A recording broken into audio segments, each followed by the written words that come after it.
जिसने सरेआम अपनी मजहब की प्रेरणा से, किताब की प्रेरणा से जिस किसी की भी हत्या की है, उसको 24 घंटे के अंदर पकड़ा नहीं जाना चाहिए। अगर पकड़ में भी आ गया है तो गोली मार देनी चाहिए। अगर डर से ही यह देश बचता है, इस राष्ट्र की सुरक्षा अगर इस देश के आताताइयों में, देश के गद्दारों में डर से ही पैदा होती है, तो गोली मारने का डर अच्छा है, होना चाहिए। क्योंकि आप किसी जमीन के टुकड़े की लड़ाई नहीं लड़ रहे हैं, आप अनादिकाल से पुरानी एक सभ्यता को बचाने की लड़ाई लड़ रहे हैं। कोई दौर ऐसा नहीं हुआ जब सनातनी हिंदू ने शत्रु का मुकाबला करने के लिए हथियार न उठाए हो।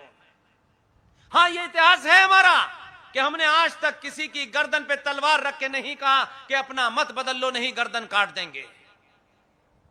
लेकिन वो 1400 साल से ये कर रहे हैं और आप तो सनातनी हैं, लेकिन आपको उनका इतिहास नहीं पता। कहा गया कि उदयपुर में जिस बच्चे की हत्या की गई है, उसकी गर्दन काट के जमीन पर फेंक दी गई। उन्होंने यह बताया। जरा उनका इतिहास तो पढ़ें। आपको लगता होगा कि जो इनके मजहब में यकीन नहीं रखता उसकी गर्दन काटते हैं। यह फिलॉसफी तो मौजूद है किताब में, लेकिन वो सनातनी, वो गुजरात में हो, वो दिल्ली में हो, वो राजस्थान में हो, दुनिया के किसी कोने में हो, अगर मेरी बात उन तक जा रही है तो जरा होश में हो करके किताब को पढ़ लें। प्रॉफिट मोहम्मद साहब, जो मुसलमान 1400 साल पहले अपने प्रॉफिट मोहम्मद के सगे नहीं हुए, वो आपके सगे होंगे? ये कोई आपको लगता हो कि मार काट का मामला आज है? प्रॉफिट मोहम्मद साहब के दामाद इमाम अली की हत्या मस्जिद में मुसलमानों ने गर्दन काट के की थी। प्रॉफिट मोहम्मद साहब की बेटी अली की पत्नी फातिमा की हत्या उनके घर में आग लगा करके मार के की थी।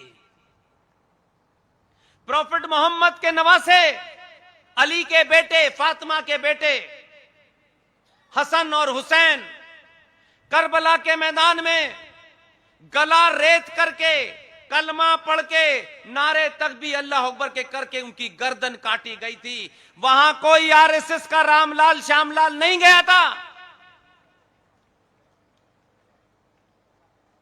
इस्लाम का पहला खलीफा अबू बकर, दूसरा उमर, तीसरा उनका खलीफा, हर खलीफा की हत्या हुई। उसमें क्या हम शामिल थे? जिसकी उत्पत्ति ही कत्लो गारत से हुई हो, उनको आप भाई बना के घर में रखना चाहते हैं, तो आपसे बड़ा पागलपन का दौरा किसी को नहीं पड़ा।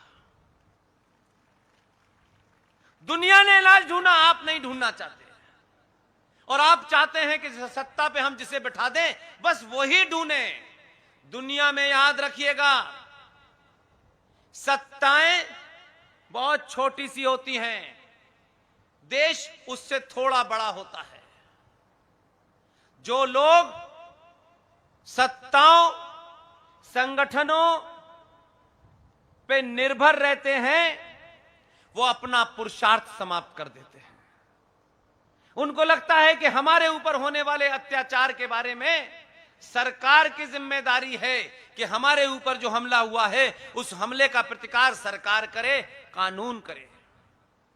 और ये बात हमारे अपने लोगों ने हमसे झूठ बोली, साहित्यकारों ने झूठ बोली, हिंदुओं के ठेकेदारों ने झूठ बोली। और ये सिलसिला बंद नहीं हुआ। यह उतना ही बड़ा जुर्म है कि कोई मां अपने उस छोटे से बच्चे को, जिसको कुछ पता नहीं है, उसे ज्ञान नहीं है, अपने स्वार्थ में दूध पिलाने की जगह जहर पिला दे। यह इतना बड़ा जघन्य अपराध हुआ है और हमारे साथ ही हुआ है। इसलिए मैंने शुरू में कहा, लालच मनुष्य के जीवन की पहली वो सीढ़ी है कि जब आप में लालच पैदा हो जाता है, मुझे कुछ मिल जाएगा, मुझे कुछ अन्याय सह के कुछ मिल जाएगा, ये लालच आपके अंदर शत्रु बोध समाप्त करती है। ये लालच आपके अंदर उस चीज को प्राप्त करने की लालसा में कायरता पैदा करता है और एक कायर समाज अपनी उस तथाकथित मनोकामना को पूरा करने के लिए समझौतावादी हो जाता है। और समझौता करने वाले लोग शत्रु के साथ लड़ते नहीं हैं, रास्ता ढूंढते हैं कि इस शत्रु से बचने के लिए कौन सा रास्ता किया जाए। कुछ लोग अपनी बेटियों की शादी करके वो रास्ता ढूंढ रहे हैं, कुछ लोग उसका प्रतिकार कर रहे हैं। यह युद्ध तलवार से लड़े जाने वाला नहीं है। सनातनी हिंदू बौद्धिक रूप से उसको अपंग बनाया गया है।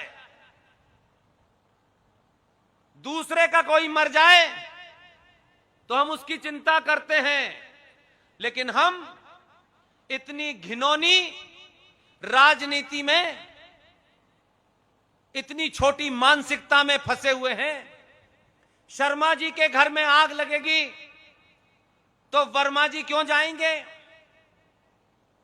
वर्मा जी के घर में आग लगेगी तो यादव जी क्यों जाएंगे? और हर एक के घर में एक दिन आग लगनी है, यह तय है। अगर आप इस बीमारी से बाहर निकल गए होते तो अगर किसी के इस पूरे शहर में अगर यह खबर पता चल जाए कि रात के 2 बजे किसी इलाके में जिहादियों ने आग लगा दी है, 5.5 करोड़ इस राज्य की जनसंख्या है।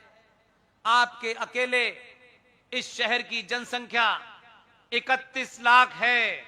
28 लाख में से 5 लाख लोग रात के 2 बजे भी अगर वहां चले जाएंगे, अगले 50 साल तक कोई जिहादी आग लगाने की हिम्मत नहीं करेगा, नहीं करेगा। इसलिए मैं आपके सामने जो चुनौतियां हैं उसका जिक्र इसलिए करना चाहता हूं। यह अगर मैं नहीं करूंगा तो मुझे लगेगा कि जिस मकसद से मैं आया हूं वो पूरा नहीं होगा। आज आपके सामने ऐसी चुनौतियां आपकी कायरता के सामने खड़ी हो गई हैं कि आज अगर आप आज नहीं लड़े, आज मतलब आज 100 साल नहीं, 50 साल नहीं,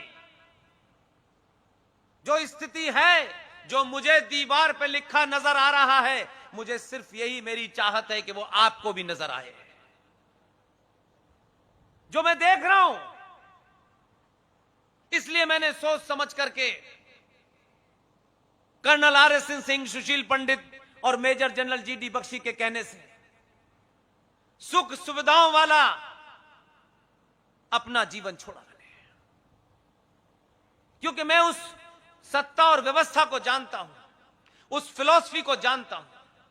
इसलिए मुझे रात में नींद नहीं आती है,